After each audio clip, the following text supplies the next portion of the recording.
Let's look at the refund process for transactions inside Kimbia. You'll notice that I am in the Alliance for Women. Make sure you are in the Alliance for Women. You can see if you're not, you can change organization with this button right here. I'm into the specific campaign, in this case, the 2015 Gracie's Gala. And you can see without having to go into a report, because there's very few registrants, this shows like the top 25, I can see the transaction that we want to refund, what we're talking about. In some cases, you'd have to run a report to be able to, if you had 500 transactions, you had to run a report to be able to get to the right ID of the person. So right here, I'm going to click on Becky Brooks. But inevitably, in running the report, you'll get to the registration component. And if you scroll down, we're going to see information with regard to the transaction. Down here at the bottom, you can see transaction code.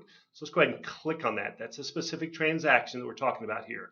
And over here on the left side panel, where we've seen a lot of the menus, you're going to see refund transaction. Refund a transaction to the card it was charged to. This is the particular transaction. You would want to verify that. In that stage, I'm going to hit refund. And it's going back to this confirmation code. Refund available, $500. There's the amount. Has the money been refunded manually? Got to answer that question. And receipt message. You would want to write a receipt message. Okay, you can see I've written a receipt message. This can also act as an audit trail.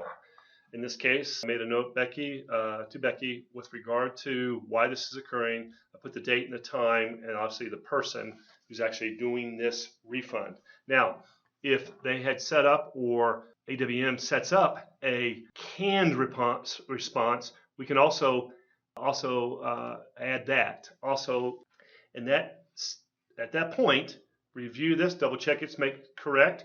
We should have had a printout to know which and make sure that's matching up, so we're all audited or in sync with regard to the amount, the transaction, the message, canned responses. Then we hit refund. And there you go. You got transaction receipt right here. Okay, so you see the associated transactions.